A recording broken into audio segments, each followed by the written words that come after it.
What is going on, fam? My name is Doug. Welcome to the video. If you are new to the channel, welcome back if you're already subscribed. First of all, I want to say thank you all so much, dude. We hit 3,000 subscribers before the end of the year. My original goal was to hit 1,000 before the end of the year, and you guys tripled that. So I could not be more grateful to you guys. Keep liking the videos, keep commenting, keep sharing them with people. Let's get this channel to be something really special. So, like I said, we've hit 3,000 subscribers. I've been talking about doing a Q&A for a while now. A lot of you guys have asked for it, so here it is. It would not have happened without you guys, like I said. So if you were not part of the family yet, subscribe. Maybe one day in the future when we hit 10K or 50K, I'll do another Q&A and you'll be able to get answers to your questions then. My social media is all on screen if you'd like to follow me at any one of them. The link to my Patreon if you'd like to become a patron for $1 is in the description. And yeah, let's just not waste any more time. Let's get right to these questions. I'm gonna be putting the questions up on screen, screenshots and all that, and so that you guys can follow along. And yeah, I'll try to answer these to the best of my ability, so let's get it. First question is, what's your top 5 favorite new school rappers from 2010 to 2016? Oh man, 2010 to 2016. Travis dropped Al Faro in 2013, so Travis Scott definitely. Chance the Rapper dropped 10 Day in 2012? I think it was 2012, so Chance the Rapper counts. Jid, for sure, J-I-D, yeah. Man, it's tough. There are a lot of dope guys. Denzel Curry's dope. If we're talking really recent, Gunna's really talented. Juice WRLD's really talented. I was gonna include Logic in this list, but he dropped a mixtape in 2009, so I don't think he counts. J. Cole dropped the warm-up in 2007. Kendrick Lamar's been dropping mixtapes since 2004, I think. You know what? Include Logic, because his first mixtape that people really recognize is Young, Broke, and Infamous, and that came out in 2010, so yeah, and he was just like a baby then. So yeah, include Logic in that list. There's a lot of dope people. There's a lot of really cool new school rappers. People nowadays, Lil Skies has got some talent. He's got a lot of improvement to make, but he's got some talent. Oh man, XXXTentacion. You know, I don't condone any of his actions while he was alive. I don't know whether he was going to become a better person or not, but I'm the type of person that separates artists from the music. You can judge me for that if you want to. I do that because I like the music. I don't necessarily like the person. X made fantastic music. I'd say, I don't know, I give you more than 5, so it's tough to put them in a list, top 5. I would have to say Travis, Chance, for sure. I'm gonna include Logic. I'm gonna include XXXTentacion in that list. And we'll go with J.I.D. J.I.D.'s really dope. He's been around for a couple years, but I think he's within that timeline, 2010 to 2016. So yeah, next question is, what are your favorite albums of the year? Man, alright, so we've got a couple of really good albums this year. Glory Sound Prep by Jon Bellion is my album of the year. It's absolutely amazing. If you haven't seen my video to it, definitely go check that out. If you haven't heard the project, go listen to it because it's awesome. Iridescence is fantastic. Beer Bongs and Bentleys by Post Malone's awesome. Daytona, Pusha T. Book of Ryan, Royce da 5'9". Kamikaze, Eminem is awesome also. Care For Me by Saba, are you kidding me? It was my album of the year at one point. Taboo by Denzel Curry is really good. I know Kids See Ghosts dropped. Tiana Taylor's album was really dope. Ye was nice. Scorpion was good. It wasn't great, but it also wasn't bad. It was really long, but if you take side A and side B and separate them into 2 different projects, they're 2 very solid projects. So it's not in the best albums of the year conversation, but it's good. We've still got a lot of really dope albums though that are gonna drop. Yandi comes out this month. DiCaprio 2 comes out this month. We've got tons of content coming, but yeah, I'm most likely missing. Oh, Swimming. Oh my god, how could I leave that out? Swimming was incredible. Astro World was this year. Freaking one of the best hip-hop albums this year. KOD was awesome. We've got lots of really dope albums this year. On the Run by Young Thug was tremendous. Yeah, there's a lot of good stuff this year that came out. Oh, Everything Is Love by the Carters. So good. Not All Heroes Wear Capes was good, but it's not in the best albums conversation, I don't think. I think I gave a pretty solid list. Let me know in the comment section what I'm missing, because I know for sure I'm missing something. Next question is, what is your top 5 rapper list? Or just top 5 favorites? All-time and up-and-coming new. So I've mentioned a couple of my favorites up-and-coming new ones, so I'll go all-time. I'm not going to give you guys an overall, like, greatest of all time in general list. I'm going to give you my personal list, which is going to be vastly different to a lot of you guys' lists. But I'm gonna go with my favorite rapper of all time. Eminem made me fall in love with rap music, so I'm gonna go with him. J. Cole is a personal favorite.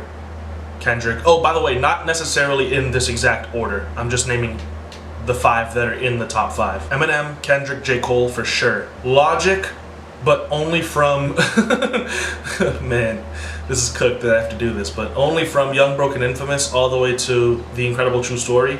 Everything after that has kind of been iffy, but Logic all the way up until Bobby Tarantino, the first one. All the way up until Bobby Tarantino, fantastic, one of my favorites for sure. Oh man, there's so many dope lyricists, dude. Royce da 5'9", his flow is, I mean, nobody flows better than he does, I think. He's awesome. Yeah, I'm gonna go with my top 5 personal favorites that I listen to the most would have to be Logic, all the way up to Bobby Tarantino, Kendrick Lamar, J. Cole, Eminem. Oh, Kanye West. Love Kanye West. I don't even know how I forgot Kanye. Albeit I did fall in love with his music more so for the production, but you cannot deny that his lyricism all the way up through My Beautiful Dark Twisted Fantasy is really, really cool. Ever since then, he's kind of been hit or miss, but yeah, really dope. I just realized I haven't been saying the people's names who've been asking the questions, so I'm gonna go back and shout them out. The first question was from The Best Pizza Connoisseur. The second question was from Will Luff. The third question was from Gabriel Meyer.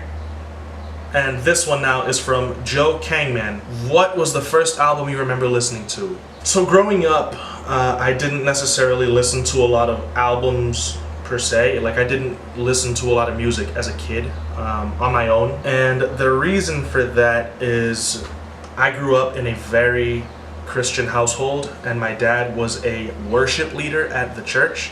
And so most of the times when we were in the car driving around, we would listen to the church songs because he had to listen to them, get to know them, to rehearse, you know. So we would listen to a lot of Christian music. And then at home, my dad worked third shift, so he would sleep during the day. So the radio or the speakers that we had at the house were off limits. I mean, you cannot play music during the day because dad's asleep. I never really got access to a computer because we had one, but like I said, I grew up in a really Christian household, and so if I ever got on a computer, it was always with supervision, and they closely monitored everything that we were listening to. So honestly, I think it would most likely be one night, like I said, my dad worked third shift, and what he used to do was he would deliver bread and baked goods to restaurants. He worked for a bakery, and his job was to get the baked goods to the restaurants in order for them to serve them the following day. And we would drive around sometimes at night. He would bring me along because all I had to do really was sit in a truck and carry bread. Whenever it was wasn't a school night or it was a day off the next day, he would bring me along with him, and I would just ride around at night and listen to music with him. And the first album that we ever listened to all the way through would have to be To Know That You're Alive by Cutlass. I used to listen to a lot of rock, pop rock, and all Christian growing up. So yeah, that would most likely be the first album that I can remember listening to. My first hip-hop album that I ever listened to, when I fell in love with hip-hop, I was 16 years old. I wasn't being closely monitored anymore. I had access to my phone that had YouTube on it and, you know, all that. So I was finally able to start to listen to whatever I wanted to from about 15 to 16 onwards. Definitely the Marshall Mathers LP, the first one. That made me fall in love with rap music, with writing, with hip-hop in general. Definitely. Lots of respect. I mean, my favorite rapper has been Eminem ever since I started listening to hip-hop because of that. And so, like I said, I started listening to hip-hop when I was 16. I'm 21 now, so I've only really been listening to hip-hop for about 5 years, which is why a lot of times there are a lot of classic hip-hop albums that I have not listened to.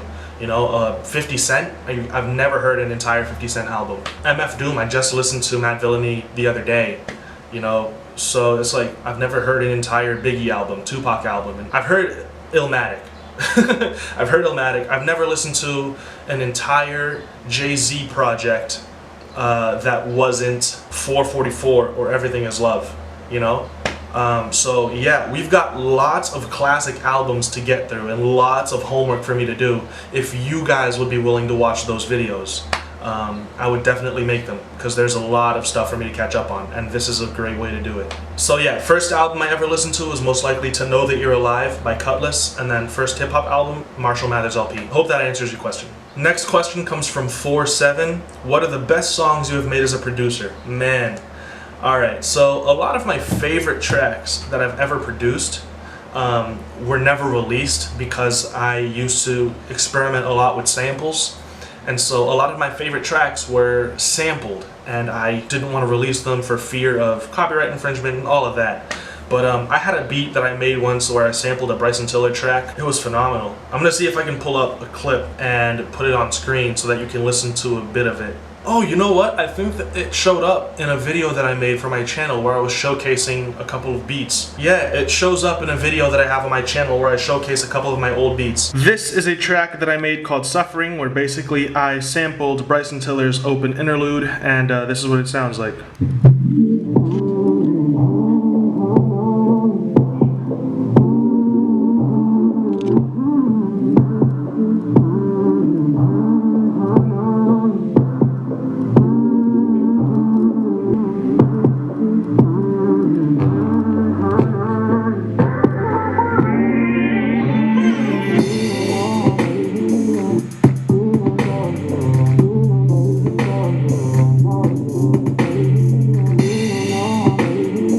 I made a really dope one. Actually, this one is posted. I produced a cover for my girlfriend. She sang a cover of Pray You Catch Me by Beyonce. I fully produced 100% of it. At the very end, I sampled the strings that Beyonce used, but the rest of the entire track is all me. I'm really proud of that one. I think it sounds great. Maybe it's a cause for concern, but I'm not at ease. Keeping my head to the curb, praying to catch you. There's a couple actually that I use on the end screens for my videos. A lot of them I produce myself. There's one that samples Let's Stay Together by Al Green.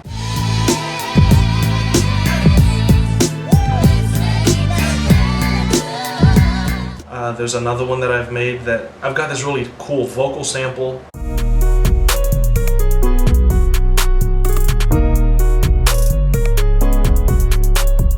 I don't think I necessarily have a favorite. The link to my SoundCloud's in the description, so you can go check out a bunch of the stuff that I produced.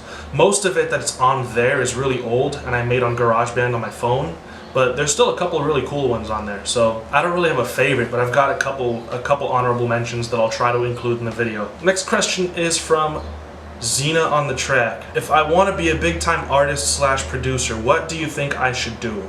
I'm not a big-time artist or producer, so I can't really tell you how to get there. What I can say is that if you don't love music or your craft, you'll never make it. Well, I shouldn't say never, because there are people like, you know, 6ix9ine, who says that he doesn't even put effort into a lot of the tracks that he writes. You know, so there are a couple people that get lucky, and they just did it to do it, and they made it. But in general, if you're gonna be making music, do it because you've got a passion for it. Do it because you love it. Because if that's the case, then any followers or any listeners that you get will mean the world to you, because your love isn't in the recognition, and it's in the craft itself, if that makes any sense.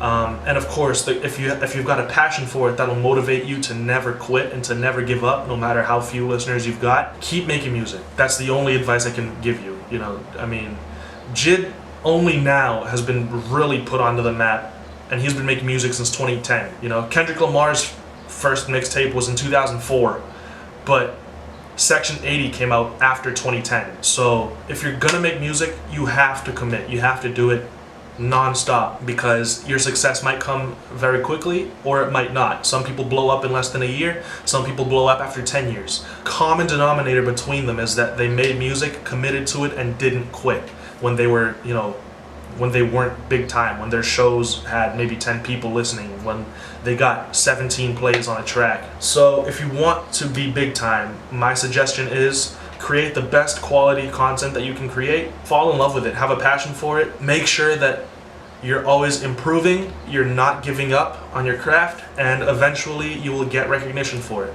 There are a lot of producers that have over 400,000, 500,000 subscribers on YouTube today, and they don't even put lyrics onto their tracks. They just make the beats and post them.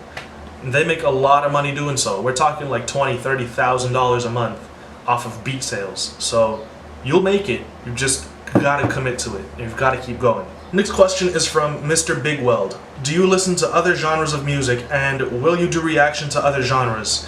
That is a big yes. Absolutely, we are not just gonna be doing reactions and reviews to hip-hop albums. In no way do I intend on being a channel that solely reviews hip-hop albums. I love R&B music, I love rock music. POD is one of my favorite bands. I've listened to almost every single one of their projects. I've been listening to them since I was like 8, 9 years old. And they're rock, you know? I love indie pop, indie rock, I guess. There's so many weird genres, but like bands like the 1975 are awesome. I love the 1975's debut album is one of the best albums. Like if I could listen to that every day for the rest of my life, I would.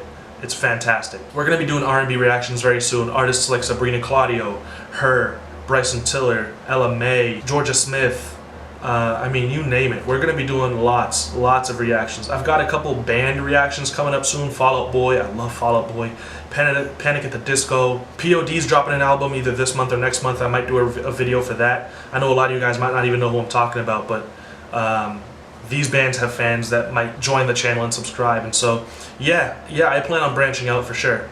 Like I said, I only discovered hip-hop really when I was 16, so up until then, I listened to a bunch of different stuff. And so, yeah, there was a point in my life when I enjoyed country music. Nowadays, I'm sick of it. Very few country songs that I will listen to solely because of nostalgia and because they remind me of my childhood. But yeah, I've listened to a lot of music, and a lot of different genres. So yes, we will be doing a lot of other reactions very soon. Next question is from Peter. Favorite lyrical rappers and why? Yeah, okay, so like I said, Eminem, Royce da 5'9" is absolutely incredible. J. Cole is, why? Eminem because he is one of my first inspirations to get into writing and to get into hip-hop. You know, he made me fall in love with hip-hop music. Royce da 5'9" has probably the best flow in hip-hop. He finds these pockets in the beats to flow in that I can't fathom. J. Cole is one of the greatest storytellers right now. Kendrick Lamar's ability to put together a concept album is unmatched. Nobody creates a concept album like Kendrick Lamar. Logic at one point was one of my favorite lyrical rappers for sure. He was top 3 at one point for me. When I was first discovering Under Pressure and The Incredible True Story, and I went back and listened to all his other mixtapes. He was absolutely phenomenal. Who else? Slaughterhouse, the group in general. I mean, there are a lot of dope MCs on there. I've listened to a couple of their tracks, and they're really impressive. Joe Budden is a great lyricist. Crooked I is an awesome lyricist. Joel Ortiz is an awesome lyricist. They've got great... Hammer Dance is... You already know also by Slaughterhouse is fantastic. MF Doom is now very high up on my list. After listening to Mad Villainy, I mean, I was just super impressed. I'm gonna be doing more MF Doom videos for sure. Jay-Z, how could I not mention Jay? Jay-Z is an awesome rapper. Considered the greatest of all time by a lot of people. Biggie had an awesome flow. Tupac had incredible energy, an awesome delivery, great beat selection. Really awesome lyricism too. Yeah, there's a lot of really dope lyricists out there. At one point, hip-hop was purely lyrical, so anybody that was major in hip-hop at the time had to have good lyrics. Whether they wrote them or not is another story, but yeah, there's a lot of dope lyrical rappers out there. I'm gonna butcher this name. This question is from Jaboris Darkazy III. I'm sorry. Which non-hip-hop artists do you enjoy? Yeah, so you know, I enjoy artists like Tori Kelly, Lecrae, he's not a Christian hip-hop artist. He is a hip-hop artist who happens to be Christian, but you know, a long time ago, his rap used to be very Jesus all the time. Nowadays, it's more so rap with a message about hope. He doesn't really mention God a lot at all in his music anymore, but really talented lyricist. He just released, actually, this year, he released a project with Zaytoven called Let the Trap Say Amen. If you have not listened to that, dude, man, Zaytoven was in his bag. That project is absolutely fire. But that's hip-hop. Artists like Tori Kelly, we can get into the R&B vein. Her, Sabrina Claudio, Daniel Caesar, absolutely tremendous artist, man. Daniel Caesar is... Freudian was one of the greatest albums last year. POD is one of my favorite rock bands. Fall Out Boy, Panic at the Disco, Cutlass is awesome. Casting Crowns is a lot of awesome stuff. Pillar is another really dope rock band. Josh Turner, but only... Any track from Josh Turner's album, Your Man, I'll listen to. It's country, but that is like one of the albums that I listened to as a child with my dad. It'll make me happy anytime I listen to it. So any track off of that project, and that project only, I will listen to. Matchbox 20 has a couple really dope songs that I listen to every now and then. The 1975 is fantastic. The Neighborhood is awesome. Bad Sons have some really dope projects. Technically, Brockhampton is a boy band, so we're gonna go with them. Oh, dude, the Jonas Brothers? Are you kidding me? Don't get me started on the Jonas Brothers. Yo, as a kid, I used to listen to every single one of their tracks. Man, the Jonas Brothers are legendary in my opinion. Like, legendary. I got so mad when they took a bunch of their songs off of Spotify. You have no idea. I had the most epic Jonas Brothers playlist. I'm not even kidding. I listen to actually more than a lot of people wouldn't even think of this, but I listen to a lot of musicals. I listen to a lot of movie soundtracks. The Lion King soundtrack is still heavy in rotation. The Prince of Egypt, 1998 by DreamWorks. That entire soundtrack is saved on my Spotify. I love the songs off of that movie. So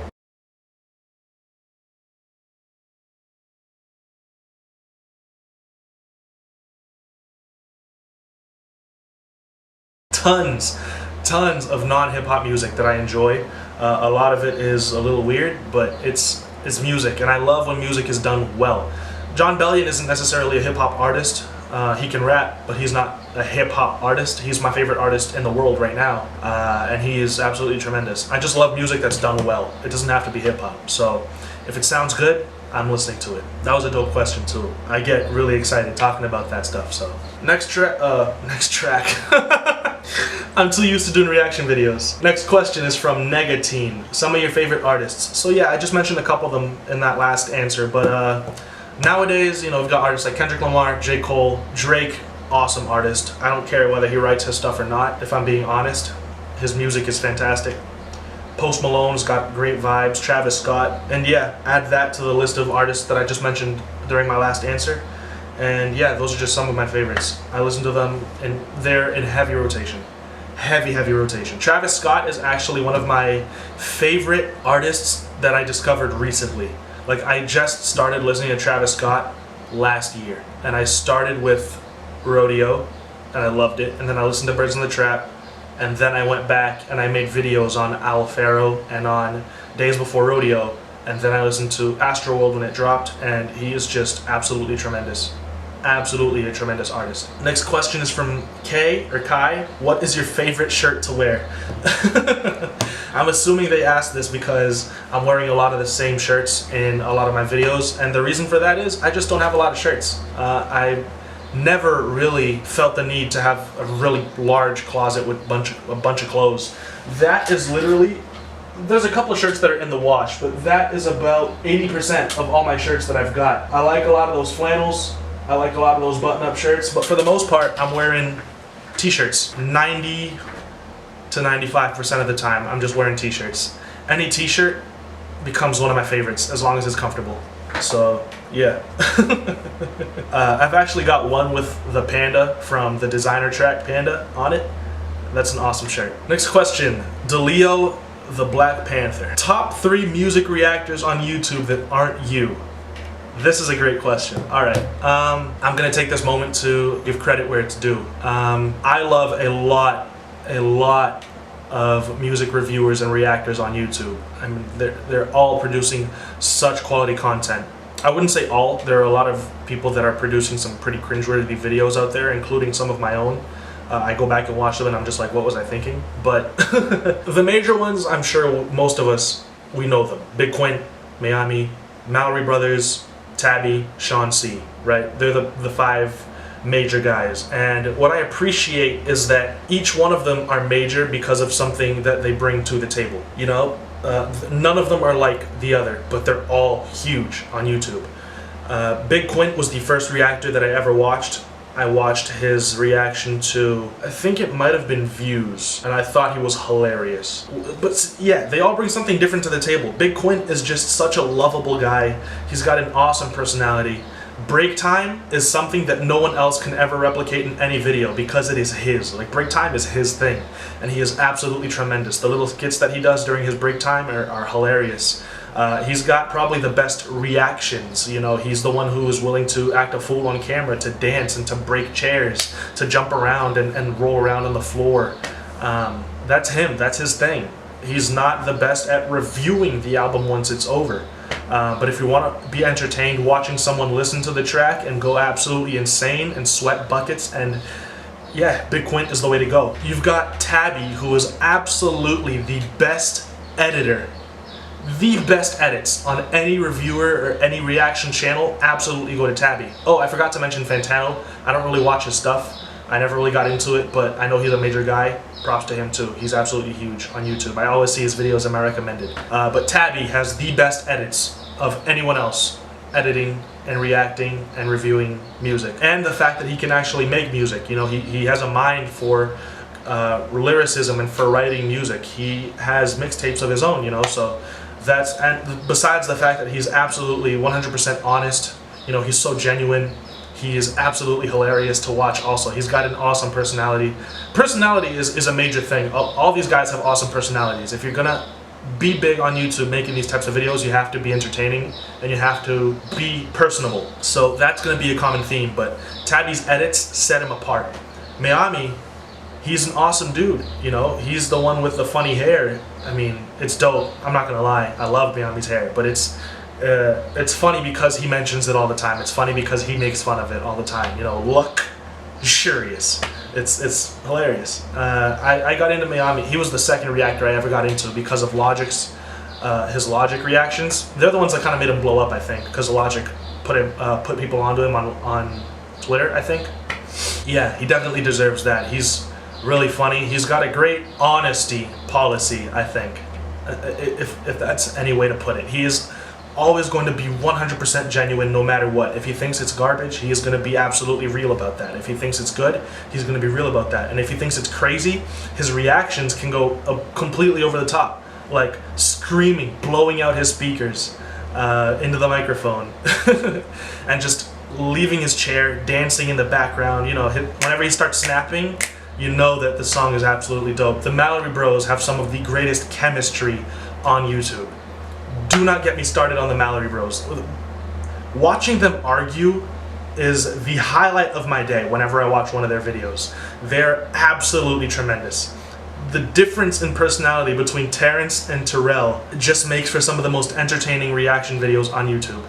I mean, Terrence, his wacky and crazy, insane personality, the DJ voice, don't even get me started, and Terrell's like more serious side, doesn't move around that much. He's way more real and unbiased when it comes to listening to the music, whereas Terrence is like, this is fire, like 5 seconds into the track. It's awesome. Sean C has probably got one of the best ears for dissecting and reading into lyrics. You know, I don't know how he doesn't follow along on Genius when he listens to music. He just catches everything, it seems like. He's one of the best guys for reviewing an album and breaking it down and showing you the concept and how it was produced and how it was introduced to you. And I feel like what I bring to the table is my ear for production, mostly, because I don't see that in a lot of them. It is the ear for the intricacies of the production, you know? And that's why a lot of you guys have subscribed to me, is because of that. I try to be as personable as possible, but my ear for production is what I think I bring to the table, and it's why I believe that one day I'll be up there with them, you know, because it's something that I've got that they don't, and so that's why I try to make the most out of that, is because you've got to bring something different to the table. And I know there's a lot of other really dope channels out there that do reaction videos. I don't watch all of them, so, you know, but there's, of course, Lost in Vegas, Rock Reacts, all really dope stuff, but those are the 5 major, or 6 major, including Fantano, major channels, and that's why I personally watch and enjoy all of them. But to answer your question, top 3, the top 3 channels that I watch, in no particular order, are Sean C, Tabby, and the Mallory Bros. Big Quint would be up there more often if he produced more content, but he's a busy dude. And Miami, you know, I feel like a lot of his videos are a little hit or miss for me personally. A lot of them I'll watch all the way through, and a couple of them I don't want to watch all the way through the end to, all the way through to the end. But actually, I turned off ad block on YouTube for Miami. Like every time I'm watching one of his videos or any other reaction channel in general, I make sure ad block is off. They got to get that AdSense revenue. So yeah, those are the top three for me. Mallory Bros, Tabby, and Sean C. Absolutely tremendous content though all the way around. And I can't wait until I'm big enough to where they recognize me as well, because I recognize all of them. That's going to be dope. Alright, the next question is from Joshua White. Favorite albums this year in terms of production? My favorite album in terms of production this year is Jon Bellion, GSP. It's absolutely beautifully produced. I mean, every single track seems like it was just crafted so delicately and intentionally, and every single sound that's on there is just like perfectly made and mixed and mastered, and it all just sounds incredible. I mean, the use of strings, the use of horns, the drums, I mean, all of it. The swings, the patterns, the pockets, all of it was perfect. But production-wise, solely production-wise, Care For Me by Saba has to be mentioned. Beautiful album, beautiful production. Room 25 by No Name Gypsy has to be mentioned. Absolutely awesome production on there. Daytona was produced really well, but they're not like beautiful beats, they're just really good hip-hop beats, you know what I mean? But Beer Bongs and Bentley has a great production, awesome vibes. Swimming's production was incredible. KOD's production was really good. Astroworld's production fits really well with the concept of the project. Really well produced album. The production that Kanye got for Tiana's album was sensational. I mean, it was really, really good. Tiana's album was one of the better good music releases that summer. This summer, I mean. Let's see, what else? We've got more albums, for sure. There's a lot of really well-produced stuff this year that came out. That actually might be really it that I can think of right now. That was really well-produced, like really beautiful production that stood out to me. That might be it. I'm struggling to find another project right now. I've listened to so much music in the last year that it's so easy to forget. Drogas Wave had awesome production by Lupe Fiasco. That was really good. Let me know in the comments all the best produced albums this year. Oh, Iridescence has to be mentioned. Iridescence's production was awesome too. This question is from the Juan Who Knocks. Great name. The question is, where to cash at? Used to ask that. That's your answer. Next question is from Normal. Who inspired you to make videos? So, I was working a third shift job, dating my now fiance, long distance at the time. I was living in the US, she was living here in Brazil. She was making YouTube videos. She's got a channel now with like 40,000 subs almost. And it's like beauty, lifestyle, vlogs, you know, makeup tutorials, that type of stuff. And she was making these YouTube videos, and I was working this third shift job, and I was just like at a loss. And I was already planning on moving down here to eventually marry her and to start building our life together. And I figured, you know what, YouTube pays. I might as well try and earn some money on the side. I know how to make music. I'll try and start posting some songs of mine on YouTube and on SoundCloud, and we'll see where that goes. Who knows, maybe I can make a couple $100 on the side. And of course, YouTube does not pay very well. It takes quite a while for you to start monetizing your channel, and then you get like a percent of a penny on the dollar that YouTube makes. So it takes a bit, and plus they only pay you when you've got $100 stored up already. Or to be paid out. So yeah, it's not an easy way to make a couple $100 on the side, but I figured it was a way to earn a little bit of extra money, and it was like a hobby. I liked making music. I might as well get people to hear it. So that was the way it started out. And then when I moved down here, I realized, you know what? $1 is worth almost $4 here in Brazil. So every dollar that I make on YouTube really counts for more. So I started, focusing more and dedicating more time to my channel, because I realized, whereas in the US I might not make that much, here I could make a couple thousand if I work really hard and make a couple $100. I can make a couple thousand reais, which is Brazilian currency, at the end of the month with YouTube videos. So I started dedicating more time to my channel and to to making music and to making videos on it and for it, but it just wasn't reaching as many people as I wanted it to. And I was getting really frustrated because I was putting a lot of time and effort into making music. And of course, you know, nowadays I go back and listen to the songs, they're not that good. I've gotten so much better, you know, since then. Still, at the time, I was working really hard and trying to get people to listen, and nobody was really listening.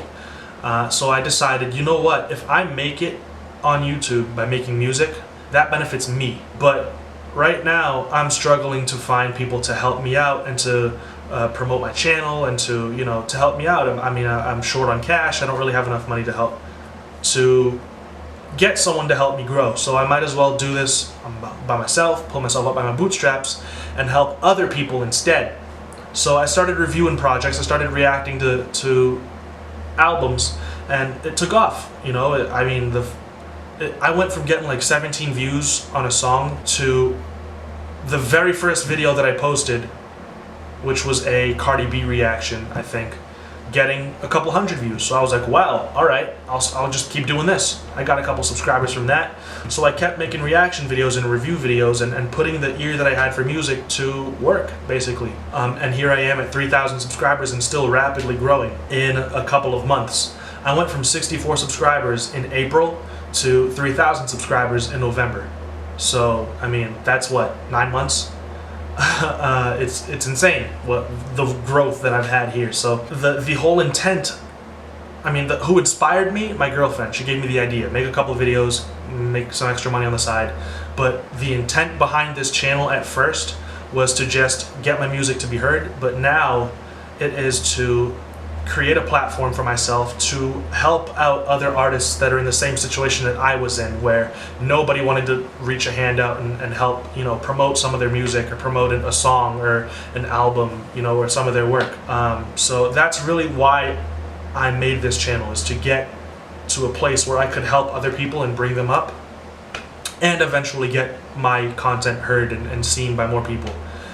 So yeah, that's really why ever since the beginning, my motto has always been that this channel is about coming up and bringing others with us. I've made a couple of putting y'all on videos. I'm slacking on those. I've got to make a couple more. I've got a couple other artists that want me to promote some of their stuff. I'm going to be making videos very soon to promote your music. And if you've got music that you want to be promoted, hit me up on my social media and I will try to make a video on your music. If I listen to it and it's actually really dope, you'll get a video on it. So yeah, that's who inspired me to make the videos, and then what inspired me to commit to making these videos and to work on this channel.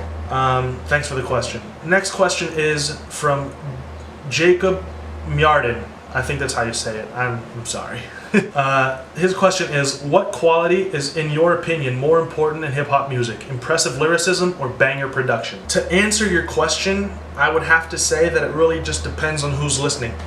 Some people prefer lyrics over beats. Some people prefer beats over lyrics. I would say, though, that the trend right now, as we move forward in time, music is becoming more and more focused on the production side of things than on the lyrics side of things. Real lyricists don't get as much recognition as they used to. And a lot of the real lyricists that you see nowadays have been doing this since back then. Everybody who's coming up now, it's all based on the vibe and the production. The lyricism nowadays is not as prevalent as it used to be. So right now, yeah, I would say that production is more important. It's all about the production. Apologize for that. Wow, he actually just liked the tweet that I posted saying that the Q&A is coming out. Jacob, the person whose question I'm answering right now, just liked my tweet on Twitter. So yeah, shout out to you, dude. Thank you for supporting the channel. But yeah, I would say right now the trend is that production is more important. So if you're not a really dope lyricist, if your lyricism isn't as good as you would want it to be, practice a lot, but don't let it get too much to your head, because if you can produce, or if you can buy a really dope beat from a producer, people will listen to your track. Gucci Gang was one of the top songs last year, I think, or the year before, whenever it came out, and that's all production. Big Head on the beat, all the credit to Gucci Gang goes to him, and then to Lil Pump just for writing the catchy hook. That's it. The rest, garbage. It's just the vibe to the track. So yeah, if you can vibe and get a good producer to make you a track, You can mumble over the beat and people will listen to it. Next question is from Sad with 2 A's. Don't be sad. Hey, what's your favorite album that you reacted to on this channel? Love your channel, by the way. Been a day one. Shout out to you, dude. Shout out to you for supporting since day one. I love you very, very much.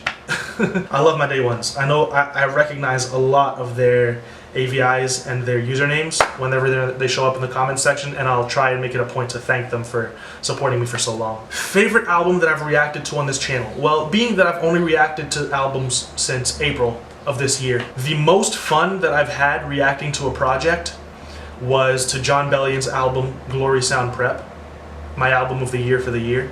That was the most fun I've had reacting to any project so far.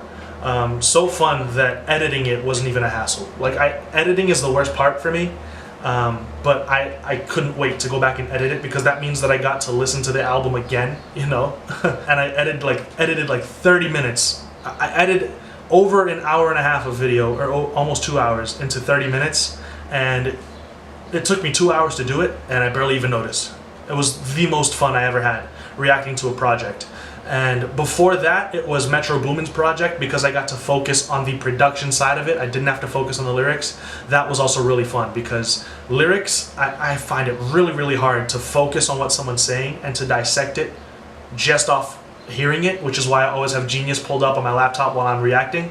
Because if I don't read along, I lose, like, I can't focus. I get lost in the production and I start to zone out, and then people get mad at me for not dissecting the lyrics more. So whenever I get a project that I get to focus a little more on the production side of things, you know, Travis Scott, artists like that, Migos, artists like that, I'll have a little more fun. Oh shoot, that's the last question. All right, well, in that case, leave questions in the comments section if you got a question that wasn't answered. I'll try to get to all the questions in the comments and answer them there. Thank you all so much for sending questions in, to everybody who did so. Thank you all for watching this video. Thank you all so much for supporting the channel, getting us to 3,000 subscribers. Here's to another 3,000 and eventually another 30,000, and so on and so forth. My social media is all in the screen. What? My social media is all on screen and in the description below, along with a link to my Patreon. I added a $1 tier so that you can become a patron for $1 a month. You get access to a follow back from me, shout outs on my videos, your suggestions become a priority, you eventually get access to videos released earlier than other people, live streams solely for patrons, things like that. It's all on the Patreon link. If you click it, it'll take you right to the page, and you can check all that out. I really appreciate all you guys' support. It really means the world to me. And the more you guys subscribe, the more you guys share these videos, and the bigger we get, the easier it gets for me to promote your music, because we get more people to watch. So if you enjoyed the video, give it a like, share it with somebody, comment down below, follow me on my social media. I already said all this. I'm taking way too long to do the outro. I'm sorry. My name is Doug. I'll be back on Wednesday with a reaction to Anderson .Paak's album Malibu in preparation for his release of Oxnard. I think it comes out on Friday. I will also be doing a reaction to Floss by Injury Reserve next week, or on Saturday. If it doesn't come out on Saturday, it'll be out on Monday next week. I'm trying to get to all the suggestions. I apologize for the wait, and yeah, I'll see you all in the next video. Peace.